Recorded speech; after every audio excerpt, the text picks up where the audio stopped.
Praise the lord. అనుదినం దేవునితోనే కార్యక్రమాన్ని చూస్తున్న మీ అందరికీ మన ప్రభు అయిన రక్షకుడైన యేసుక్రీస్తు ఘనమైన నామంలో వందనాలు. ఉదయకాలం దేవుని వాక్యం చూసుకున్నాం. సంఖ్యాకాండం 23వ అధ్యాయం 23వ వచనం.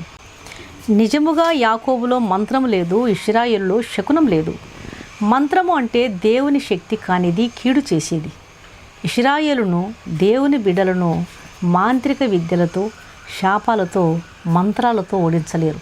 ఎందుకంటే వారి రక్షణకు మూలం మంత్రం కాదు, దేవుడే. నీ జీవితంలో దేవుణ్ణి నీకు ఆశ్రయంగా చేసుకుంటే, ఆయన దాపున గనక నీవు ఉన్నట్లయితే, సర్వశక్తుని నీడలో నీవు విశ్రమిస్తే నిన్ను ఏ మంత్రం తాకలేదు. దైవజనుడైనటువంటి జాన్ జీ పేటన్ గారు ఒకసారి ఇంగ్లాండ్ దీవులైనటువంటి న్యూ హెబ్రిడిస్లో సేవ చేస్తున్నటువంటి దినాల్లో ఈ సంఘటన జరిగింది. ఆ ద్వీపంలోని ప్రజలు నరమాంస భక్షకులు. వారికి క్రీస్తు ప్రభు ఎవరో తెలియదు. మంత్ర విద్యలు బాగా ఎరిగిన ప్రజలు. ఒకరినొకరు చంపుకోవడానికి ఈ విద్యను తరచుగా వాడుతూ ఉండేవాళ్ళు. ఇలాంటి పరిస్థితుల్లో పేటన్ ఆ ప్రాంతంలో సేవను ప్రారంభించాడు. 3 మంత్రగాళ్ళు బయలుదేరి వచ్చే ఆదివారం లోపు ఈ క్రైస్తవ బోధకుణ్ణి మా మంత్రశక్తితో చంపేస్తాము అని బహిరంగంగా ప్రకటించి తగిన సమయం కోసం వాళ్ళు కనిపెడతా ఉన్నారు. ఇదంతా పేటన్ గారికి తెలిసింది. వెంటనే ఆ మంత్రగాల దగ్గరకు వెళ్ళి 3 పండ్లను అడిగి తీసుకొని వారి ఎదుటనే వాటిని తిని కొంచెం కొరికి మిగిలిన వాటిని వారి చేతిలో పెట్టి వెనుకకు తిరిగినాడు. నిజముగా ఆ 3 పండ్లకు వారు ఆ 3 మంత్రగాళ్ళు మంత్రం పెట్టి వాటిని పేటన్ గారి చేత తినిపించాలని వారు ఉద్దేశించినారు.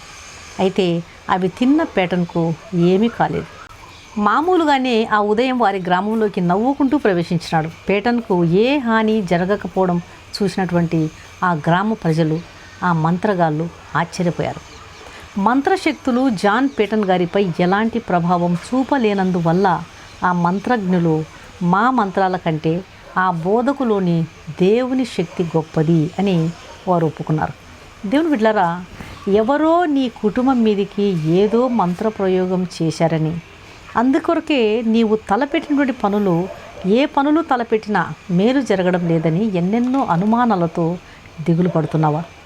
ఎవరో నిన్ను గురించి చెడు మాట చెప్పినా, ఎవరో శపించినా, ఎవరో మనకు హాని చేయాలని ప్రయత్నించినా, మనకు వ్యతిరేకంగా కుట్ర చేసినా, దేవుని చిత్తానికి విరుద్ధంగా ఏ శక్తి మనపై అధికారం పొందలేదు.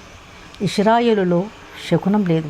అంటే శకునం అంటే భవిష్యత్తులో ఏమి జరుగుతుందో తెలుసుకోవడానికి సూచనలు, జాతకాలు అలాంటి వాటిని ఆశ్రయించడం. దేవుని బిడ్డల భవిష్యత్తు శకునాల చేతిలో లేదు. వారి భవిష్యత్తు దేవుని చేతిలో ఉంది. జాతకం కాదు, దేవుని వాక్యంపై విశ్వసించాలి. మంత్రం అంటే భయం కాదు, దేవునిపై విశ్వాసం ఉంచాలి. శకునం కాదు, దేవుని నడిపింపుపై ఆధారపడాలి. ఎవరైనా సరే నీతో నీ వల్ల ఏమి కాదు, నీ పని జరగదు, నీ కుటుంబం బాగుపడదు, నీకు విజయం రాదు, ఇలాంటి శపితమైన మాటలు కనుక చెప్పినట్లయితే నువ్వు భయపడాల్సిన పని లేదు. ఎందుకంటే మన భవిష్యత్తును నిర్ణయించేది వారి మాటలు కాదు, దేవుని సంకల్పం, దేవుని ప్రణాళిక. అయితే దేవుని పిల్లల జీవితంలో కూడా కొన్ని కష్టాలు రావచ్చు, కొన్ని పరీక్షలు రావచ్చు, కొంత అన్యాయం జరగవచ్చు, బాధలు రావచ్చు. అయితే ఎన్ని సంభవించినా అవి మనలను ఏమీ చేయలేవు. అవి దేవుని సంకల్పాన్ని ఓడించలేవు. కష్టం వచ్చినా దేవుడు మనల్ని విడిచిపెట్టాడు. శాపం కంటే దేవుని ఆశీర్వాదం గొప్పది. శకునం కంటే దేవుని నడిపింపు గొప్పది. మనుషుల మాటల కంటే దేవుని మాట గొప్పది. దేవుని వాక్యం సెలవిస్తుంది. యెషయా గ్రంథం 54వ అధ్యాయం 17వ వచనంలో, నీకు విరోధముగా రూపింపబడిన ఏ ఆయుధము వర్ధిల్లదు. ఎంతమంది నీకు విరోధంగా ఉన్నా, ఎన్ని హానికరమైన మాటలు నీకు వ్యతిరేకంగా మాట్లాడినా, ఎన్ని హానికరమైన పనులు నీకు వ్యతిరేకంగా తలపెట్టినా, ఎన్ని హానికరమైనటువంటి విషయాలలో వారు ఆలోచించి ఏదో ఒక రకంగా హాని తలపెట్టడానికి ప్రయత్నం చేసినా అవి నిన్ను ఏమీ చేయలేవు, అవి జయించలేవు. దేవుడు ఈరోజు నేను ధైర్యపరుస్తున్నాడు. నువ్వు నమ్మినట్లయితే నాతో కలిసి ప్రార్థించు. ప్రభు నిన్ను దర్శించునుగాక. కళ్ళు మూసుకోండి, ప్రార్థన చేస్తాను. పరిశుద్ధుడైన తండ్రి, ప్రేమగల నాయన, జీవముల దేవ, జీవాధిపతుల తండ్రి, నీకు స్తోత్రములు ప్రభువా. ఉదయకాల సమయంలో నాయన మీరు ఇచ్చినటువంటి శ్రేష్టమైనటువంటి వాక్యానికై వందనాలు తండ్రి. మా జీవితాలను మనుషుల మాటలకు, భయాలకు శకునాలకు అప్పగించకుండా నీ చేతుల్లో ఉంచుకున్నటువంటి విశ్వాసాన్ని మాకు దయచేయండి నాయన. మా జీవితంలో మీ చిత్తమే నెరవేరాలి ప్రభువా. ఏ చీకటికి మాపై అధికారం లేకుండా చేయండి. మనుషులు శపించే మాటల కంటే నీవిచ్చే ఆశీర్వాదం ఎంతో గొప్పది. శకునం కంటే నీ నడిపింపు గొప్పది.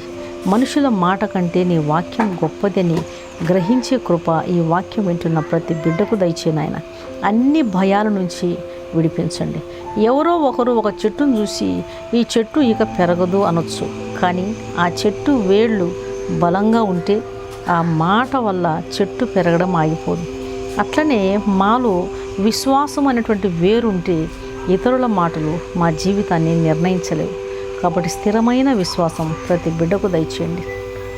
ఎక్కడ కూడా జాతకాల వైపు, పిచ్చి పిచ్చి వాటి వైపు, శకునాల వైపు, జాతకాల వైపు తండ్రి వేటికో నాయన మనిషి నమ్మి విశ్వసించి వాటిపై ఆధారపడేవారుగా కాకుండా మీ వాక్యంపై విశ్వసించుటకు నేర్పించండి. మా భవిష్యత్తును నిర్ణయించేది మీ యొక్క చిత్తము, మీ ప్రణాళిక నాయన. శకునం కాదు, మీ నడిపింపుపై మా బిడ్డలు ఆధారపడకు సహాయం చేయండి. భయం కాదు, నీపై విశ్వాసం ఉంచుటకు నేర్పించండి. దయచేసి తండ్రి మీరే కనికరించండి. మీ యొక్క దర్శనం మాకు దయచేయండి. నీ చాటున వచ్చిన వారిని అద్భుతంగా నువ్వు దర్శించే దేవుడు. మహోన్నతుని చాటును నివసించువాడే సర్వశక్తుని నీడను విశ్రమించువాడు. అవును నాయన, నీ నీడలో మేము ఉన్నప్పుడు ఏ చీకటి మమ్మల్ని ముట్టదు, తాకదు, ఏ భయాలు మమ్మల్ని ఏం చేయలేవు. కాబట్టి వాక్యం వింటున్న ప్రతి ఒక్క బిడ్డను దర్శించండి నా తండ్రి. అనారోగ్యంతో ముట్టండి, తాకండి. విశ్వాసంతో నీ వాక్యమును ఆనుకున్నట్టుకు నేర్పించమని అయితే నా ప్రార్థన ఆలకించండి. దినమంతా నీ స్థానాన్ని దయచేయండి. పనులకు వెళ్ళే వారికి తోడుగుండండి, చదువులకు వెళ్ళే వారికి తోడుగుండండి నాయన. బయట వ్యాపారం నిమిత్తం వెళ్ళే వారికి, డ్రైవింగ్లో ఉన్న వారికి ప్రతి ఒక్కరికి మీరు సాయం చేయండి. మీ కాపుదల కింద భద్రపరచుకోండి. తిరిగి క్షేమంగా గమ్యస్థానం చేస్తామని యేసు నామం అడిగి వేడుకుంటున్నాను తండ్రి, ఆమేన్. ఈ వాక్యం విన్న ప్రియమైన దేవుని బిడ్డలారా, దయచేసి దేవుని వాక్యం అనేకులు విని మేలు పొందే విధంగా దేవుని వాక్యాన్ని షేర్ చేయండి. ఛానల్ను సబ్స్క్రైబ్ చేసుకోండి. మీ ప్రార్థన అవసరాలను కామెంట్ సెక్షన్లో తెలియజేసినట్లయితే మీ కొరకు తప్పకుండా ప్రార్థన చేస్తాం. ఈ వాక్యం విన్న మీలో ఇంకా రక్షణ పొందని వారు ఎవరైనా ఉన్నట్లయితే దయచేసి క్రీస్తు ప్రభువారికి మీ హృదయాన్ని ఇవ్వండి. నరకం నుండి నీ ఆత్మను రక్షించుటకు సమర్థుడు క్రీస్తు. ఆయన కలువరి శిలువలో కాల్చిన ఆ పరిశుద్ధ రక్తంలో కడుగుబడితేనే నీ పాపాలకు విమోచన దొరుకుతుంది, పాప క్షమాపణ దొరుకుతుంది, నీకు నిత్య జీవం దొరుకుతుంది. నువ్వు పరలోక రాజ్య వారసురాలుగా చేయబడతావు. కాబట్టి ఆయన ఇచ్చే ఉచితమైన రక్షణ స్వీకరించండి. ఆయన ఆహ్వానాన్ని తృణీకరించవద్దండి. ప్రభు మీ ఆత్మను రక్షించునుగాక. God bless you.